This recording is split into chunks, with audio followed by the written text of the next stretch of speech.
Хөрөнгөний биржийг ер нь анх үүсгэн байгуулсан цагаас хойш одоо хүртэл авч үзэх юм бол ер нь хөгжлийнх нь үе шатн дээр ямар ангилалтай байгаа. Ямар одоогийн байдлаар бол ямар үе шаттай явж байгаа гэж байна. За ер нь бол 1991 онд анх засгийн газрын тогтоолоор хөрөнгөний бирж, хөрөнгөний зах зээл маань ерөнхийдөө үүссэн гэж байна. За тухайн үед бол одоо улс орны нийгмийн эдийн засгт нэлээд том өөрчлөлтүүд бий болж ирсэн үед за энэ улсын өмчийг одоо хувийн өмч шилжүүлэх иймэрхүү нийтдээ 475 компани одоо шинэ сая 200 мянган иргэнтэй гэж төрийн эзэмшлийг хувийн өмчөд шилжүүлсэн энэ нэг саяны үе шат ингэж бий боллоо. За үүнээс хойш одоо 2000 үүний дараагаа бол өмч хөгжлийг ард иргэд эзэмшүүлэх хугацаа бараг 10 жилийн хугацаатай ерөнхийдөө явж байгаа. За 2000 он гарсантай холбоотойгоор бол хөрөнгөний зах зээл маань яг сонгодог утгаараа IPO-д шилжихтэй шинэ бүтээгдэхүүн хувьцаа гэдгээс илүүтэй хувьцаа бонд бүтээгдэхүүн төрлүүдийг нэмэгдүүлэх, дээр нь IPO-ч хөрөнгөний зах зээлд хөрөнгө босгож үйл ажиллагаанд санхүүжилтийг нэмэгдүүлэх гэдэг үйл ажиллагааны ингээд цогц үйл ажиллагаа болоод нийлээд явлаа. За дараа нь болохоор бид нар системийн хувьд гэх юм бол 2011 онд одоо шинэ дотоодын системээс хадгалаад олон улс хүлээн зөвшөөрөгдсөн олон улсын одоо арилжааны явагдах боломжийг бий болгосон London Stock Exchange групп байх гэрээ байгуулсан.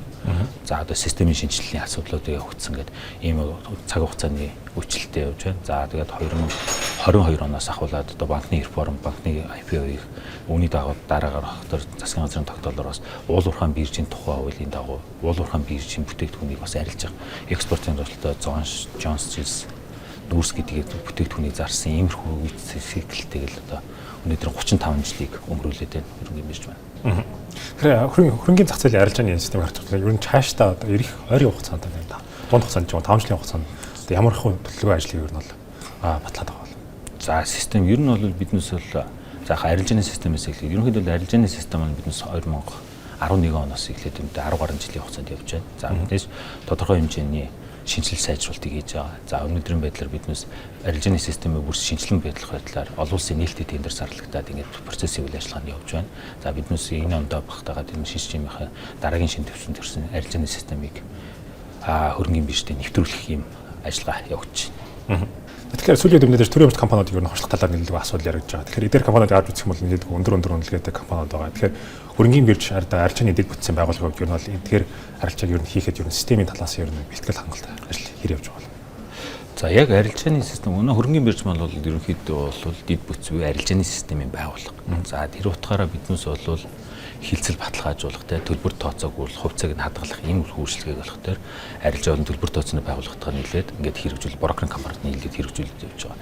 За системийн хувьд бол төрийн өмчт компаниг, хишнэж компаниг бүртгэсэн тийм үү хувьцааг нь арилжах 1 секунд нийт хэдэн хилцэл хийх үү гэдэг ч юм уу. Тэр тоо хэмжээгээр үүсэх юм бол хөрөнгөний бирж маань бол одоо шинэ их хурл дээр яригдж байгаа төрийн өмчт компаниудын хувьчлалыг хөрөнгө оруулагчид арилжахад бол ямар нэгэн проблем бол асуудал огт байхгүй. Системийн хувьд бол 100% бэлэн байна. Тэгвэл уулуурхайн бирж арилжаа гэдэг л да. Сүүлийн хэдэн сарын хугацаанд үл мэдээд идэвхжээд байгаа. Тэгэхээр энэ оны байдлыг нь уулуурхайн биржийн ер нь идэх ямар төлөвтэй байх вэ?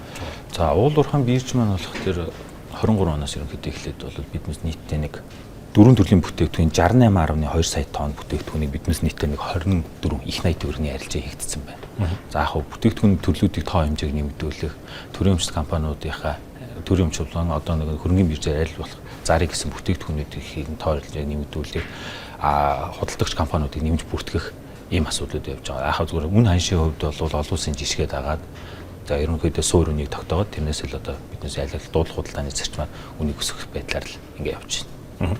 Тэгэхээр аль авч үзэх бол үн цаас болоод уулуурхайн бүтээгдэхүүн авч үзэх бол шинэ уулуурхайн бүтээгдэхүүн за шинэ үн цаасны төрөл гарч ирлээ гэдэг нь бол хөрөнгөний биржээс энэ арилжааг нь шууд түргэн учуурхаа хэрэгжүүлээд явах боломжтой байгаа болов. За системийн хувьд бол биднээс 2 төрлийн систем хэрэгжилж байгаа. Comex болон London Stock Exchange-ийн MIT-ийн системийг хэрэгжилж байгаа. За хувьцаан дээр бол мэдээж биднээс олон улсын системийг нэвтрүүлээд явах боломжтой. За Comex-ийг биднээс явах дээр дотоодоо хөгжүүлсэн хөрөнгөний биржийн арилжааны систем. За тэрүүн дээр бол биднээс ямар нэгэн тэр хатууч юм үүсмэл үн цаас юм дотоодын хөгжүүлэлтээр хийгээд явах бүрэн боломжтой байна. Биднээс зах зээлийн яг өнөөдрийн нөхцөл байдлаар харж байгаа тийм л нөхцөлтэй. Тэгэхээр Монголын хөрөнгөний биржээр сүүлийн үед өмнөх оны 4 сараас эхлээд ер нь засгийн газар дотоод үн цаасны арилжаа явагдаж эхэлсэн шүү дээ. Тэгэхээр энэ бол одоогийн байдлаар ер нь аль системээр явагдаж байгаа. Ер нь үн цаасны арилжаа гэдэг системээр явж байгаа юм. Арилжааны авах зах зээл дээр арай харьцангуй бусдаас жоохон онцгой харагддаг шүү дээ. Тэгээ биднээс нөө арилжааны хуучин системээр л ерөөхдөө явуулаад явж байна. Засгийн газар маань тэгдэг. Тэгэхээр Монголын хөрөнгөний бирж бол 2022 онд одоо Монголын бүр хөрөнгөний бирж дээр бүртгэлтэй болж одоо анх нээлттэй компани болж байсан шүү дээ. Түүнээс хойш нь бол засаглалын тал дээр өөрчлөлт, за мөндөрлөлтөнд татан төрөөс хөрөнгөний одоо зарцуулалт гэх мэт тэрэн төрөлтөөр ер нь бол та билэг мэдээлэл өгөөж. Тэ 2023 онд ерөнхийдөө хоёр дахь зах зээлийн найрлж ажилласан ба. Манайх нийтийн нэг анх бол нэг чивцэн 100 төгрөгийн үнэтэй нийт нь 35 их нийтийн тэрбумын үнэлгээтэй компани бий болсон. За өмнөөс үүдээд биднес ч одоо өнөөдрийн байдлаар ингээд зэрэгцээл харьцуулаад харах юм бол биднесийн 100 төгрөгөөр гарсан хувьцаа маань нэг одоогийн халдаа ажнаа 320 орчим төгрөгийн юутай нэг ч төгрөг хувьцааны ханштай. За ногдол ашигын хэмжээ гэх юм бол сүүлийн 2 жилийн хугацаанд биднес нэг бараг нэг 57-8 орчим төгрөгийн ногдол нэг ч хувьцаанд ногдол ашиг тараацсан. За компани засаглалын талаас бол дээш санхүүгийн зохицуулахаар засаглалын үнэлгээгээр биднээс бас эхний нэг 2-3-т орж байгаа засаглал нээлттэй эд бодлого гэдэг байдлаараа шалгараад явж байна. За мөн ерөнхийдөө бол энэ төрийн өмчийн бодлогыг төрийг олон нийтэд эзэмшүүлэх бодлогын хүрээнд болох дээр олон нийтийн хяналтыг нэлээд сайжруулах те хараат бус гишүүдийг төлхөө оролцуулах гэдэг юмыг бол сангийн ам одоо манай 66% эзэмших сангийн амны зүгээс бол тавьж ажилласан. За тэгээд 66% өнөөдрийн байдлаар их юм бол бусад компаниудтай харьцуулах бол манай хараат бусны дийлэнх олонхоор ажилладаг. За шийдвэр бол хараат бус аль болох төр бус хараат бус жижиг хувьцаа эзэмшээс сонгогдсон тузын гишүүдийн шийдвэрээр ямар нэгэн тус дээр дийлэнх олонхоор шийдвэр гараад явж байгаа гэдэг ингээд тулсуулан энэ компани засаглал нээлттэй ил тод гэдэг байдлаас л хөрөнгөний бирж маань энэ одоо Монголын хөрөнгөний зах зээл дээр арилжж байгаа компаниудыг бол төвчилж ажиллах гэдэг зорилгоо тавиад үүнийг бас нэлээд сүүлийн 2 жилийн хугацаанд хэрэгжүүлээд явж байна. Үүн нь болохоор биднээсийн одоо компани ашигтай ажиллагаатай ил тод байдал хувьцааны ханш гэдэг зарим их зүйлүүдээс бас харагдах байх гэж бодож байна.